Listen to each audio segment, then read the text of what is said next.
Vanquish was originally a PlayStation 3 exclusive, which was then later ported over to the PC, and that's also the version we are going to be taking a look at.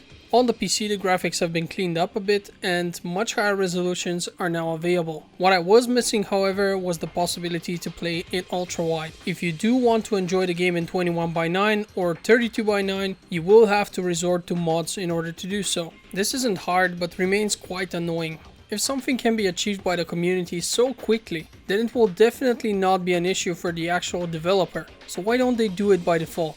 Ultrawide is not the exception anymore. A huge portion of players use such monitors. It is, without a doubt in my mind, the superior way to play games. The game's visuals have been improved a lot when compared to the PlayStation 3 game, but it still suffers from the sickness that all games that were on the PlayStation 3 suffer from. Namely that everything is yellow, brown and grey, resulting in a somewhat bland visual presentation. To this day I don't understand why that generation of games has to look like this, but they all did. As soon as I started the game, I had this strange feeling of deja vu. It reminded me of Metal Gear Rising: Revengeance. The graphics look somehow similar, the futuristic setting and even the constant cutscenes, everything reminded me of that game. Turns out Vanquish was released by the same studio, which would first release it and then release Revengeance 3 years later. As someone who actually enjoyed Metal Gear Rising, this got me excited. We are Sam Gideon and we work for DARPA, a company specializing in experimental technology. Sam is sent to assist the US military who are currently fighting off a Russian attack on a space colony. Luckily for us, we are given a super futuristic power armor which makes us into a super soldier ourselves.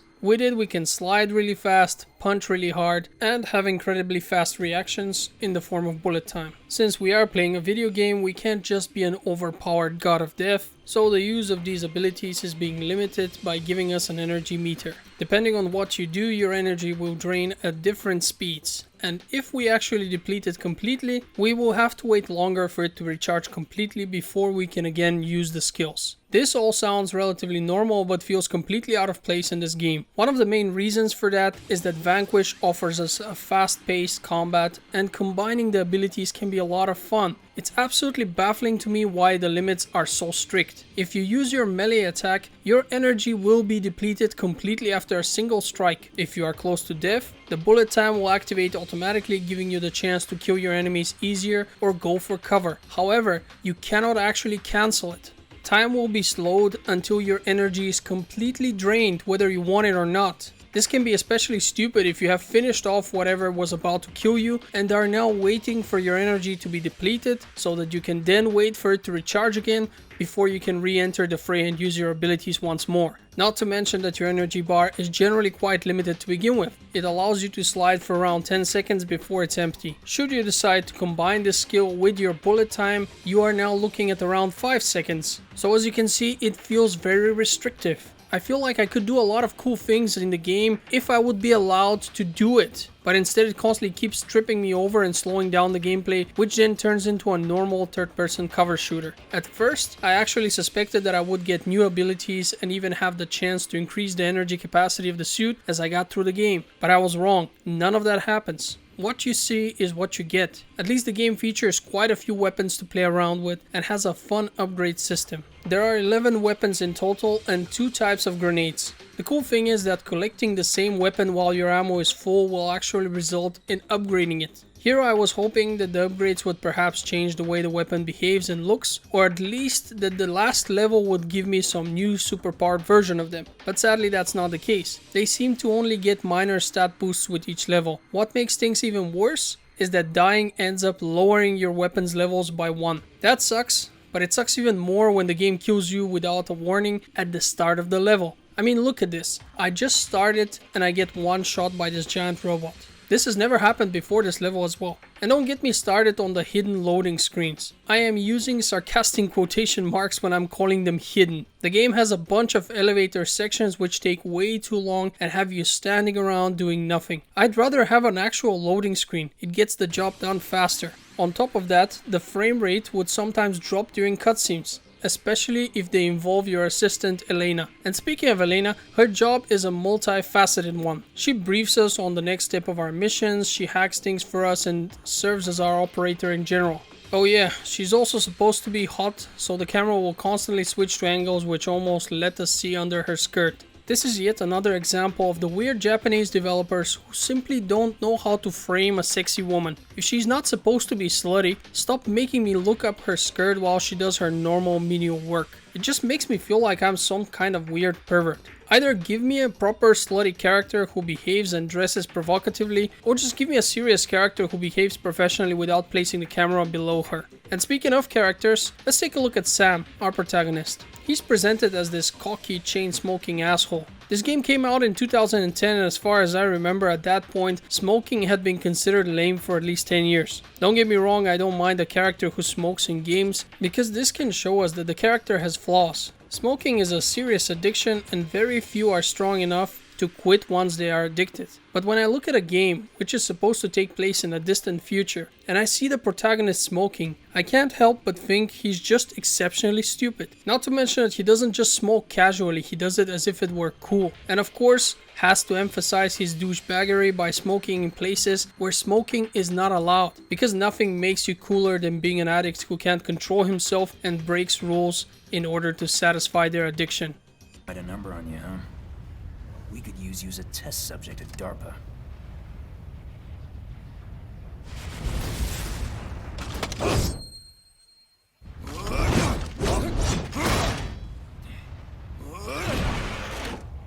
What the fuck, man?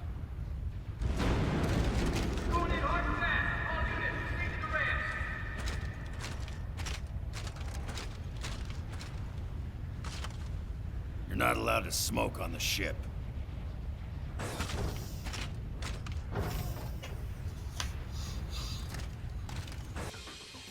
Then we have Burns, who is a hardcore commanding officer. He's big, he's loud, his voice is raspy, and he sacrifices his soldiers even when that is not necessary. He constantly switches between friendly and hostile towards Sam. I was never sure if the story wanted me to hate or like this guy. And since this is a Japanese game, they can't help but fill it with Japanese cringe. There is this section where the commanding officer, Burns, is making fun of Sam for using military jargon.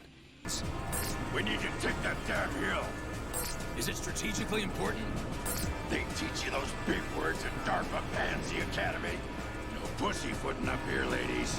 We run out and we take them down. Affirmative, Bravo 6 actual.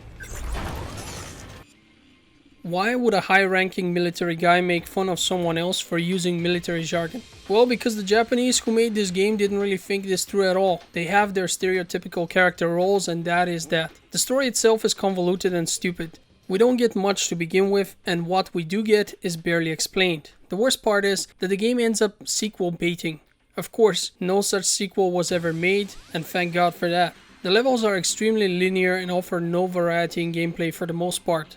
There was this one level where we fight in a zero-G environment, so the level actually spins. That one was kinda cool. There's another level which is supposed to be a stealth mission. That one sucked ass, although at least they tried to bring variety. On the other hand, we have several levels on moving trains, which means that our suit's abilities are useless because we only get to shoot from cover on them. We're kinda limited by where we are standing after all. To make the linear and mostly boring levels better, the devs decided to offer almost no variety in terms of enemy types. You get to fight the same grunts from start to finish. You even get to fight the same bosses several times. Only when the game is close to ending do we actually get a few interesting enemies which take a bit more skill and creativity to defeat. Lastly, we see no character development at all. The game is not necessarily short, it took me 8 hours to beat it. This is pretty normal, but I actually played it on several evenings since it gets boring quickly. The whole thing takes place during this one mission, by the way. Finishing it doesn't feel satisfying at all, especially because you don't really finish the mission.